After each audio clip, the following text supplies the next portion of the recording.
O ano é 2019. Tivemos lançamentos legais, incríveis e apoteóticos até. E na maioria desses filmes foram gerados a partir da fórmula blockbuster mais usada ultimamente, que é o gênero de super-heróis. E sabemos que esse gênero já teve seus altos e baixos no decorrer dos anos. E é com isso que decidi relembrar como essa onda se iniciou. E bem, praticamente tudo se iniciou no ano 2000, a época onde jeans, bandas de emo e tecnologia primitiva reinavam. Por aí mais ou menos já havia sido lançado os X-Men, que foi o pioneiro nos filmes do gênero, inclusive fez muito barulho no mundo inteiro. Mas o que eu quero falar nesse vídeo é sobre o filme dirigido pelo Sam Raimi, produzido pela Sony Pictures em colaboração com a Marvel Comics, que no caso é o grandíssimo Homem-Aranha. E bem, confesso que durante minha infância eu assisti esse filme muitas, mas muitas mesmo, ao ponto de decorar as próprias falas do filme. E sabe, o Cabeça de Teia é meu personagem favorito desde sempre. Desde que eu me conheço por gente, eu gostava de ver ele nos jogos e nos desenhos. Até porque eles eram meus únicos contatos que eu tinha com o personagem. E com o passar dos anos tivemos muitas versões do Amigão da Vizinhança. Eu confesso que gostei de todos, apesar de seus erros de roteiro e pecados, era legal de se ver. A última vez que eu assisti o Aranha do Tobey, eu acho que foi em 2008, e 10 anos depois eu resolvi reassisti-lo. Bem, me chamo Nemo e nunca foi tão épico reassistir o Homem-Aranha de 2002.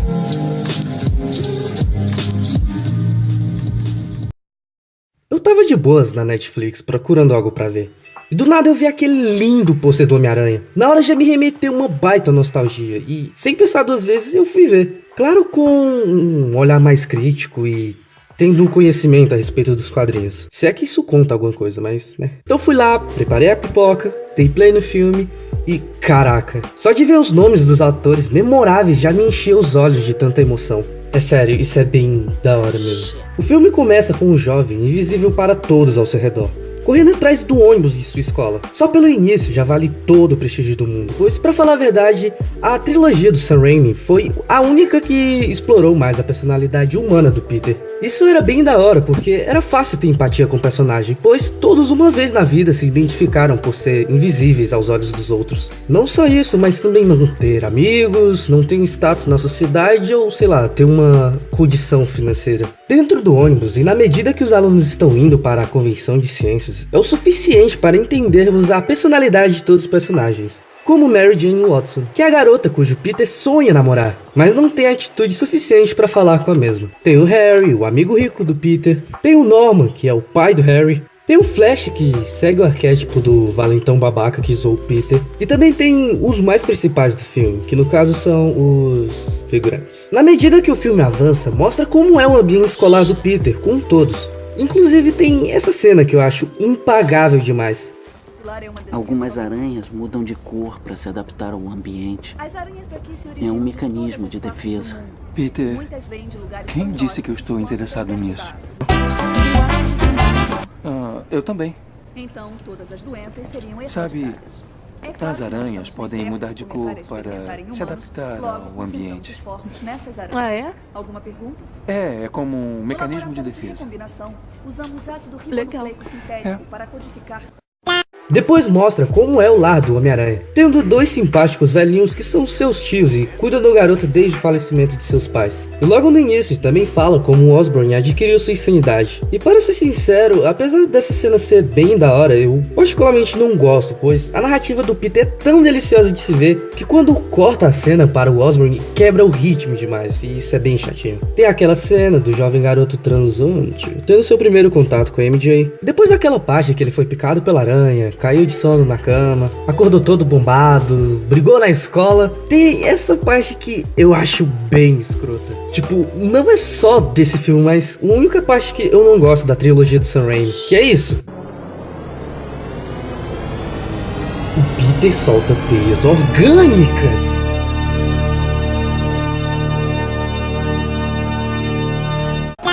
Tipo, caraca, porque é estranho. Eu até hoje tento me perguntar por que raios o Sam Raimi não explicou o lado inteligente do herói. Resposta. Ah, fecha a porta, galera. Fazendo um pacto com o diabo. Fecha a porta. Ah, eu tô gravando.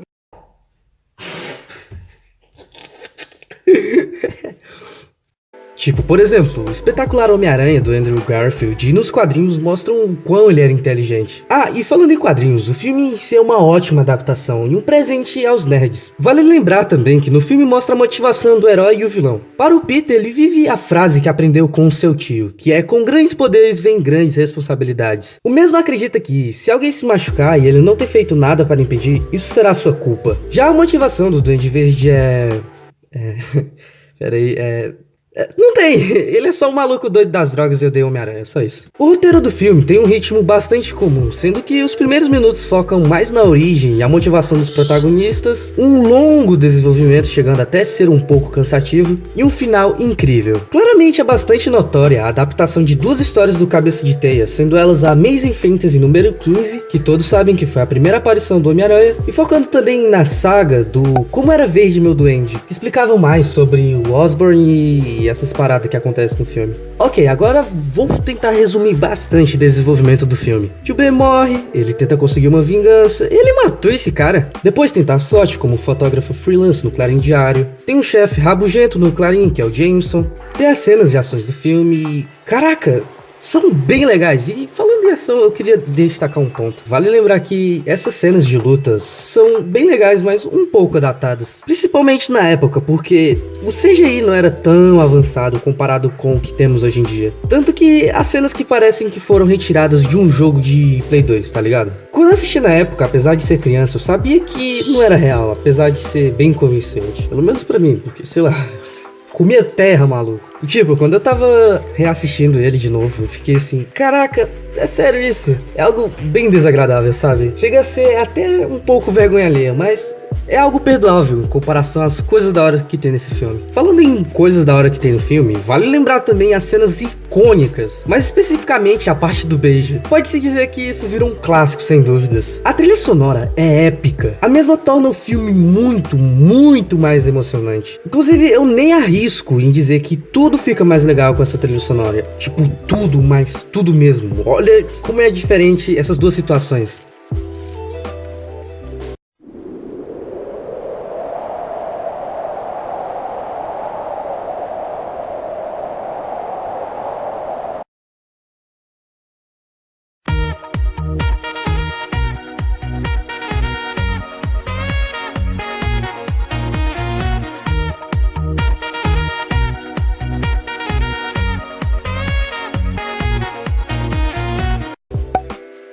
A caracterização dos personagens é perfeita.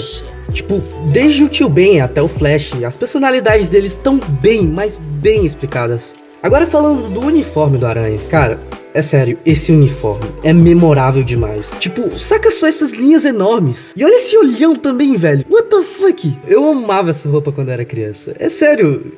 Mano, eu quero até hoje. Agora, diferente da roupa do Homem-Aranha, que era belíssima, a do Duende Verde nem era tanto. Porque eles tentaram fazer algo futurista e perdeu um pouco a graça. Chega até a ser um pouco tosco, sério. Depois de uns anos, eu vi que eles colocaram no YouTube algumas cenas do conteúdo original que tinha no Blu-ray. E nesse conteúdo original, dava pra ver um esboço de como seria a roupa. Inclusive eles chegaram até a fazer algo parecido usando aquele design dele que é verde com roxo. Pena que não foi pra versão final, isso é bem chato também. Agora partindo para o final do filme, o Duende havia feito um ataque à casa da Tia May após descobrir que Peter na realidade era um Homem-Aranha, devido ao arranhão da última batalha que ele descobriu no jantar de ações de graça. Então o mesmo sequestra Mary Jane, leva para uma ponte. Talvez seja uma referência à morte da Gwen Stacy, eu não sei. Depois ele vai no bondinho, que tava cheio de criança, arranca tudo e faz uma escolha pro Homem-Aranha. Que no caso é essa, quem salvar, MJ ou as crianças? Aí o Homem-Aranha, muito bravo, vai lá, pula e consegue segurar a MJ enquanto tenta pegar o bonde. Essa cena é bem da hora até. Então é nesse momento que já acontece uma batalha bastante tensa. O Aranha tá tentando salvar tanto as crianças inocentes como a mulher que ele ama. E mesmo com isso, o Duende ataca sem parar. Até que uma hora de uma batalha bem intensa, do nada a população resolve ajudar o herói. Aí isso traz, sei lá, uma suposta mensagem. Tipo, acompanha esse meu raciocínio. O filme estava sendo filmado antes de ocorrerem os atentados de Nova York. Tanto que em imagens promocionais e o primeiro trailer do filme tinha a aparição do World Trade Center. E bem, todos sabemos que isso abalou os Estados Unidos e o mundo. E quem sabe o diretor quis deixar uma mensagem para os nova-iorquinos. Tipo, tal mensagem, algo como você não está sozinho, juntos somos melhores, essas coisas. Mas diz aí, o que você acha? É uma mensagem de apoio ou uma doidice da minha cabeça?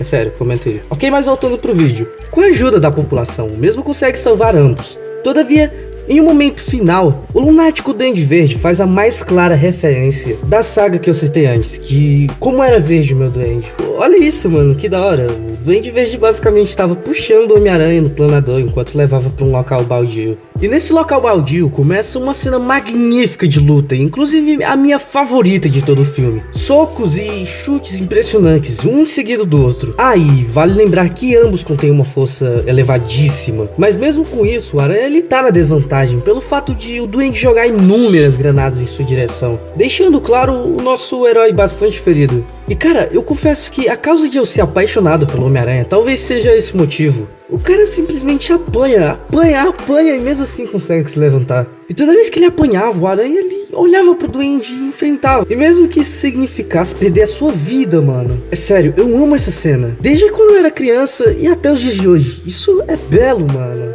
Com o decorrer das cenas, o Aranha consegue fazer uma investida épica e consegue derrotar o Duende Verde. E mais uma vez, esse filme retrata mais a personalidade do Peter, porque ele meio que teve piedade do Osborn. Depois, no último momento, o Duende Verde mostra sua identidade, aparenta mostrar o quão ele arrependido ele estava, dizendo que tudo se passava por engano e que ele estava sendo controlado por sua insanidade. Mas todos nós sabemos que tudo era uma distração, e o Norman estava aproveitando esse momento para apunhalar o Peter com uma armadilha. Apertando o botão do seu traje, o Norman conseguia controlar o planador com uma lâmina afiada na ponta. Isso tudo para apunhalar o herói, mas mal sabia o Duende Verde que o Peter ele tinha o seu sentido aranha, e com isso o nosso herói se desvia, consequentemente matando o Osborn de uma maneira bastante pesada. Até quando eu revi, eu fiquei chocado, porque tipo, caraca, tinha isso mesmo quando eu era criança, nossa. E novamente, mais uma vez, o filme entrega uma referência aos fãs mais antigos, pois da mesma maneira que o Duende Verde morreu no filme, ele morreu nas HQs.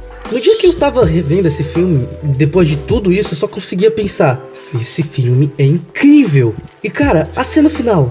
E essa cena é de arrancar suspiros, pois o Peter mostra que ele não pode ficar com a MJ, pois deixaria ela e outras pessoas que ele ama em risco. Por esse motivo, ele diz que esta é a minha dádiva e a minha maldição.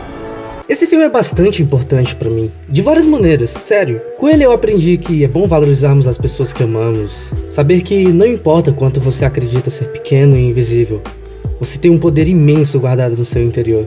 E sinceramente eu não ligo quantas mais Homens-Aranhas existir no cinema. Eu sempre vou ter um carinho enorme por esse, sério. E não posso esquecer também uma das mais importantes lições que eu aprendi nesse filme, que é: não importa quantas vezes te colocarem pra baixo, o que te define ser herói é saber se levantar. E o principal de todos, cujo guarda até os dias de hoje, que é... E quem disse que isso é problema meu? E também que... Com grandes poderes, vem grandes responsabilidades.